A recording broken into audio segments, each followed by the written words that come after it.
She's been around for quite some time and she's one of the knowledgeable people in the industry. Sis Judy, how are you? I'm very well, thank you. And say I've been around for quite a while. Yes, I've earned the stripes, got the scars, and have all the T-shirts. I like that. You are now heading a Free Women Films. Yeah, Free Women Films. I've always been involved with this film company, but obviously, when I was appointed as the managing director of the South African Broadcasting Corporation, I then withdrew all my directorships from all the companies and focused on my job at SABC. And then subsequently, I went and worked for a couple of multinationals. And then since 2016, I've gone back and I'm very actively involved as the chairperson of the group, as well as one of the executive directors. What is Free Women Films about? So, Free Women Films is a film company that, after the hashtag not in my name, hashtag all the problems and controversies around sexual harassment and gender-based violence in the film industry, we shifted our focus because we are three female filmmakers, and we decided then to only work with female directors, other female producers. We do have men who work on our productions, but we've begun to focus almost primarily on the incubation of young female talent.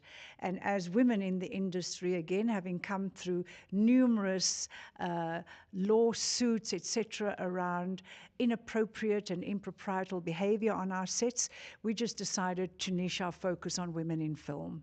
The highs and lows of being part of such a company. So, firstly, our company was the 2024 contender into the Oscars.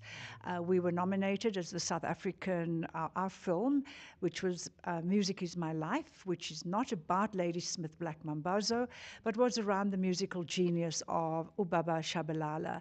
And that was the film that was nominated both in the documentary and in the feature film category, the first time in the history of the Oscars. And that was probably one of our greatest accomplishments to date. We have worked on two other South African entrants. So The Winter to My Skin, we were consulting producers.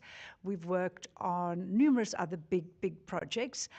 Currently, we have a slate of films, about 10 films that we've been shopping around the world. Some are in pre-production, some are in production.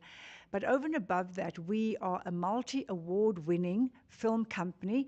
I mean, for me, two of the films that stick out for me. One is The Number, which is based on the life of the gangster Nwokedi. And I grew up with Nwokedi, and as you know, he was in prison for 27 years. Now, our film was meant to headline at multiple festivals around the world. Unfortunately, the director was accused of sexual abuse and sexual assault, and all the festivals withdrew our film. And that was probably the first time we were really slapped with the consequences of this kind of behavior on set. Again, because of the power of social media, the director was never charged. Not a single woman came forward with an actual case. So his reputation was totally destroyed. We had to reposition ourselves and sort of bounce back with a new vengeance. And I think this is one of the side effects or the unintended consequences of the abuse of social media. Anyone can take to social media and say, Judy's a thief, you're a rapist, and you are then tried on social media without a single case going to court. And the other film, so I grew up with Nwokedi, and the other place, which is my cultural birth heritage, is Graaff-Reinet, and we did the award-winning film on Robert Mangaliso Sobukwe, Izwaletu. Wow. You know, you spoke about The Number. It was one of those movies that I thought were going to take over, you know, when it came out, and there was big noise around it, and it's a great movie. And like you just mentioned, I kept on asking myself, what happened? Because the noise was like, and then suddenly it disappeared, sadly so, but it's still a great movie. And the challenge around the film is that we had designed an integrated social impact study because of the issues that the film deals with. You know, you can be picked up on the street by a cop, you can be innocent, you're thrown into a cell, and your life changes. if you don't have money for bail, if the cops don't like you, they can beat you up. So the messages in the film remain as powerful as when we made the film. The messages remain as powerful when I was a 16-year-old 50 years ago on the Cape Flats when gangs controlled everything.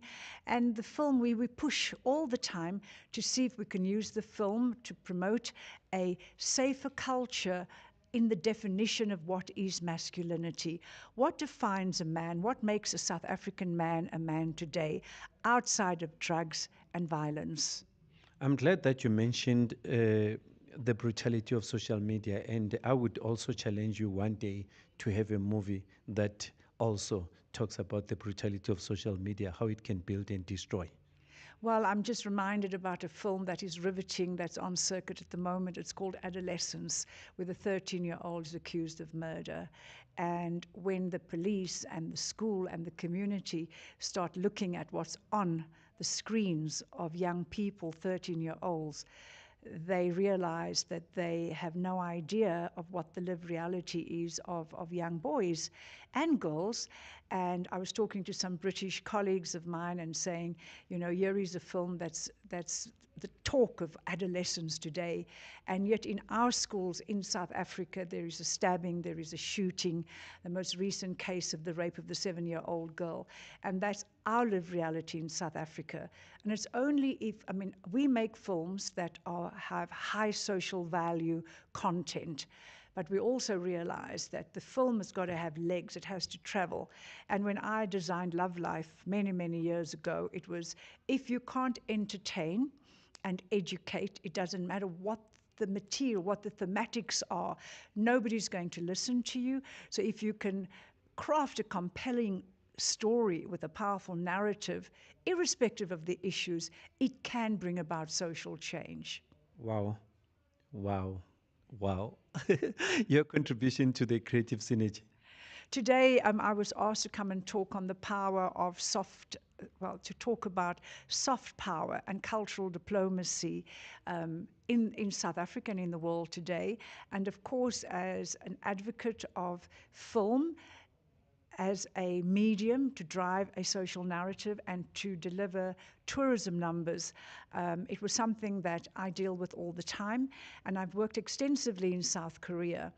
And so I have firsthand experience of witnessing what a country like South Korea has been able to achieve through the use of soft power and what we call cultural diplomacy. And what was very important, the lessons for me in South Korea, was the government invested and used as a strategic foreign a tool in foreign diplomacy. They decided to use culture. And the rest is history. South Korea went from, you know, today you think Samsung or you think LG. These are all the great tech brands. But the Prime Minister would go nowhere in the world without the boy band, the 7 boys, K-Wave, K-Drama, K-Pop, K-Beauty, K-Makeup. All of these are tools to capture the imagination of the world and define the identity of a nation through the use of cultural diplomacy. And I think we have all the tools to deliver. We just do not use it effectively because we, unfortunately, the strength of human connection and collaboration is underestimated in our sectors. Wow. You spoke about cultural diplomacy. What would be your advice to our government regards the cultural diplomacy? I think our government needs to first and foremost accept the fact that the creative industry is one of our top contributors to the GDP of the country. They need to fully integrate, embrace, and realize that both the creative industries and tourism is the way of the future. The future is about creativity. Everything, you know, why waste your time on doing things that robots can do? Why waste your time on things that machines can do? To free up our brains, our human capacity to do meaningful work. You don't want our great-grandmothers and our grandmothers worked in factories putting together little plastic packets. That's just undignified work. It pays the bills. But until our government realizes the economic contribution of the creative sector, they will not be able to use the tool of cultural diplomacy to shift the narrative. And where we are in the world today, with all the Afro-pessimism, all the attacks on the positions we've taken globally on topics that are of vital importance to promote democracy and human rights, we need to use our tools in the creative sector to change the minds of everyone who is fed misinformation, negative information about our country. And in the end, you know, the black man then becomes the most feared person on the planet because of how the world narrates the identity of the black man. And you know, all the murders around young black men all over the world, not just in America, is a testament to the fact that when you see black people on the screen, they're rapists, they're murderers, they're child abusers, they're unemployed. And so we have to shift the narrative so then when my son walks in the streets of Germany, people don't cross the road because they think here's another black kid about to attack us. Wow. Yo, Sis Judi, Nwokedi, yo, free films, Free women free films. women. Yeah, I'm stunned.